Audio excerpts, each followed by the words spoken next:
block, I get my Nexus. So 21 Nexus, send the probe back.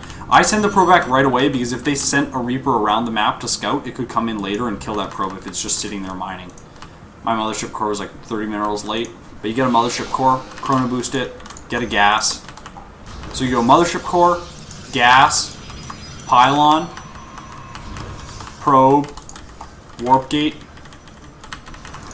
So this seems really crazy, right? It's like, you're skipping the stalker so long. Yeah, okay, I'm skipping the stalker for so long. This is what rain does. Sorry, I pulled this too early.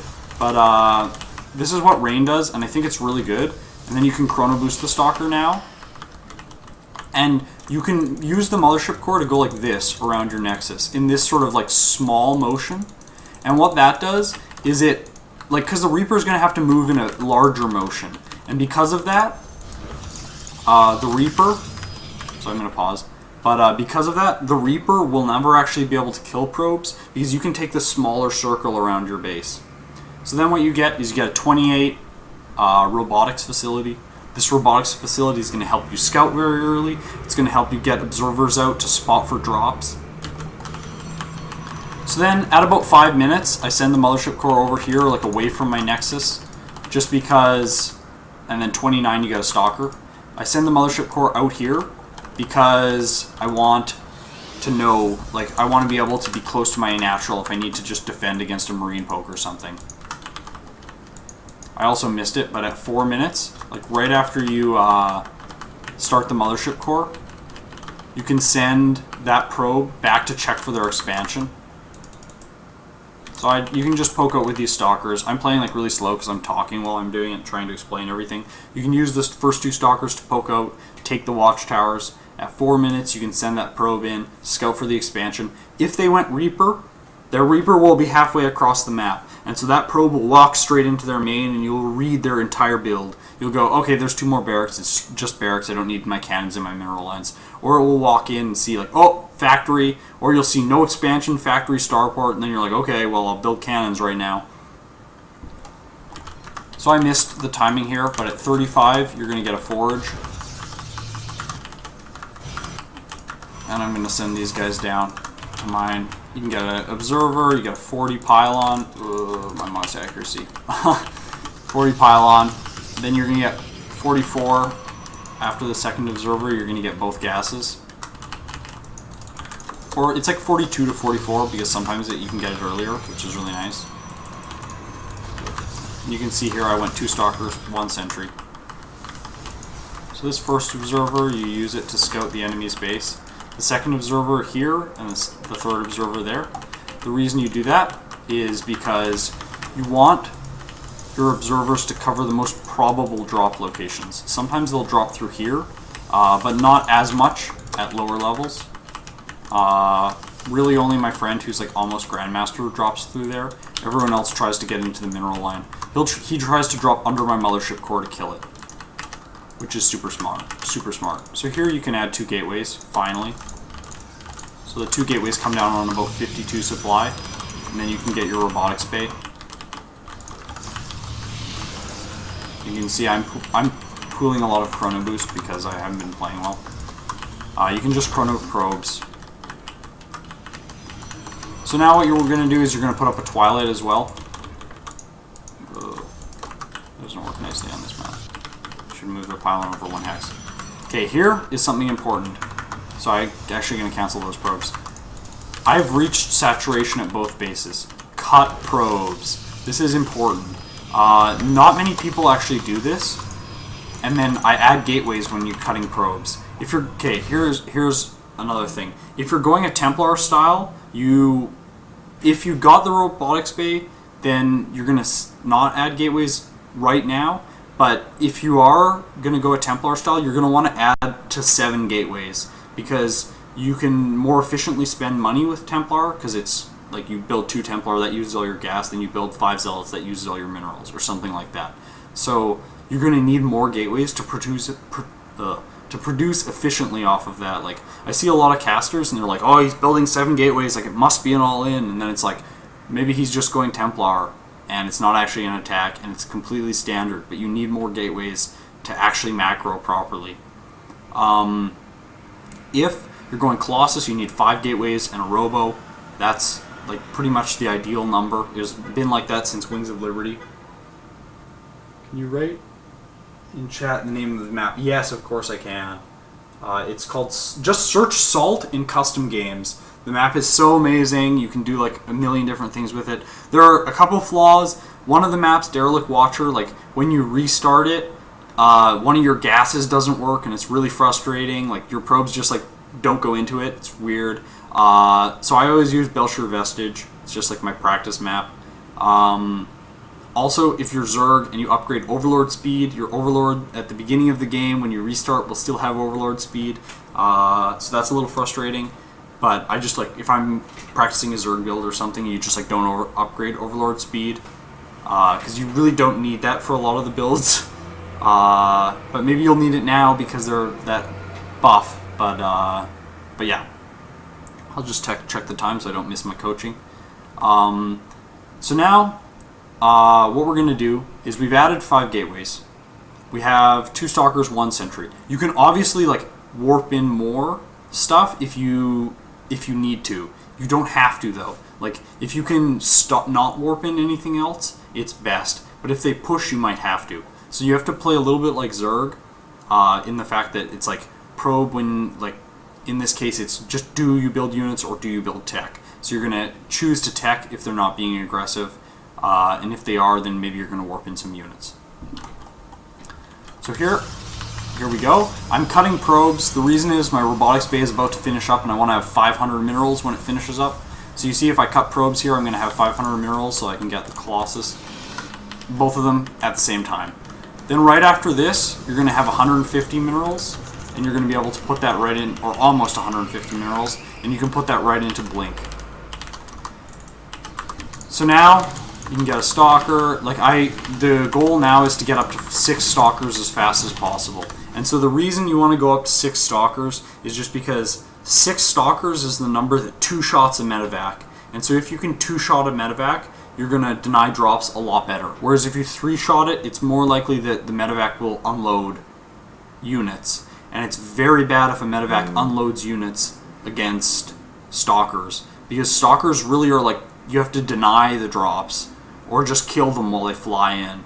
You can't let like 2 medevacs drop units. If they drop units in your base, you've reacted too late. Your Stalkers are all probably going to die. And if your Stalkers don't die, then your main army is probably going to have a problem at your front because their main army will push in. So here you can see I bring my Stalkers into my main. About the next 200 gas I'm going to want to spend on my second Colossus. At this time, I keep my Sentry and Zealots all on one hotkey with my Colossus down at my natural, and then I'll keep my Stalkers in my main. So you can see here. Now, about this timing, once I've established a Colossus, things like that, I've got my 6 Stalkers. This is when I resume probes. I would watch pro games if you want to get like a really crisp timing on when you resume probes. And then what the goal now is to get your third at about 11 minutes to 12 minutes. Sometimes it'll be as late as 12 minutes, 12:30. That's alright in this matchup. The goal is also now, like, okay, I'm going to build a proxy pylon on the map somewhere. And the reason you want that proxy pylon out there is so that you can hopefully keep them back in their base as long as possible. So you can just chrono boost these upgrades. Chrono boost Blink as much as possible, I suggest, just because it takes a long time. It's like a really time expensive upgrade. So I have Thermal Lance now. I'm getting Zealots. I'm micro and Stalkers. I'm gonna send the guy over to my third at about 11 minutes. Oh, I'm supply blocked because that pylon was late. I thought it was fine. So yeah, this is basically the style. Then here, you're gonna want to get third, and then you can get your Templar Archives, and then you can get Charge. And so you sort of want to be getting Charge at the same time as Templar Archives, and then this is also the time you can finally get your second Forge. So I delay my second Forge this long just because I want to be safe. You can get, I think, like, Colossus tech is so gas expensive, so you don't want to get the second forge earlier. With Templar tech, I also don't get it earlier, just because you want to have Storm and Templar out as many as possible, as early as possible. Because Templar, like, if you accidentally miss a Storm, it's not like Colossus. It's not like you can just do that again right away. Like, you're going to need another Templar to fill that void in your army. So this is the Colossus style.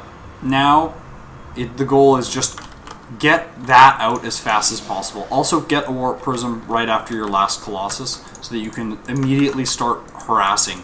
The problem with this build is that I can't talk and play at the same time. I'm really bad at this. I'm sorry. I'm so new to streaming.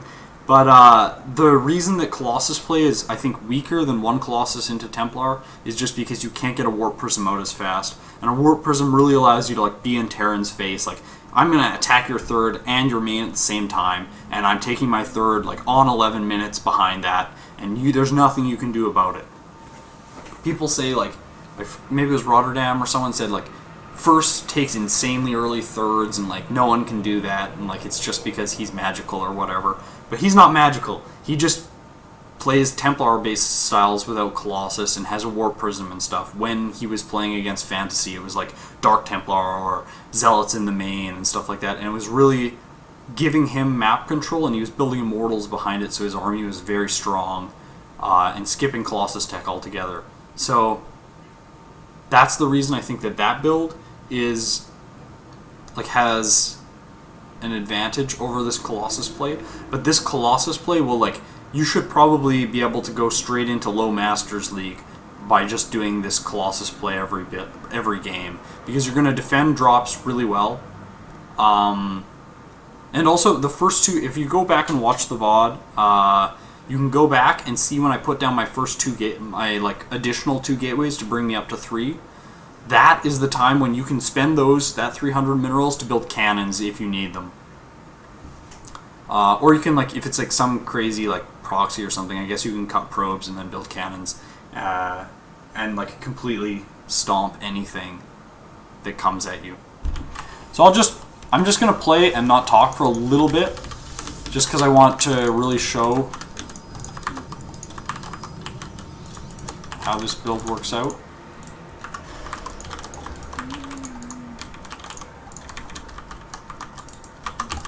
Maybe I'm blinking.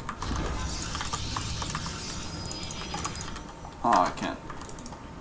What's he doing?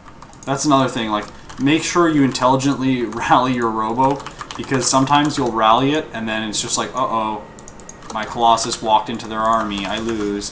That happened to me a lot when I was in, like, Diamond and stuff. My Colossus would just, like, walk down my ramp, and I'm like, yay! And then it would keep walking and just, like, walk right into the enemy.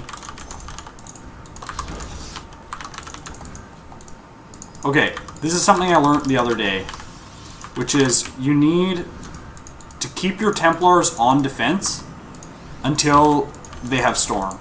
When they have Storm, you can warp in more Templars for defense, and then bring those Templars, the ones that now have Storm, you can bring them with your army.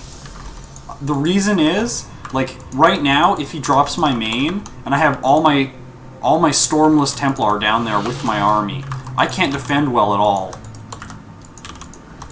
I also get a cannon in each mineral line when I've, like, established a decent economy. And the reason for that is just that it gives you an extra moment to react. What am I doing? I normally don't get that. I'm sorry. It gives you an extra moment to react. And the reason that that's good is that, like, they drop, and then the Marines start shooting the cannon. And then you can go to your main, Photon Overcharge, and then click on the cannon and target the medevac. Then the Photon Overcharge comes down, you target the medevac. That drop is not getting out of there alive. So that's the reason I do that. Sorry, I just was, like, talking about that and pointing, so I completely stopped macroing. And oh no, I have 800 minerals. There, I have no minerals. I also have no pylons. So now, say these Templar, right? These ones are going to have Storm, so I'm going to bring them down with my army, follow command on the Colossus. And I'm going to warp in 2 more for defense. I'm going to warp in a couple Templar here for defense as well, because you're going to want those in this portion, like in this part of your base. it's very unlikely that they drop your natural. The reason for that is just because like they have to fly through your third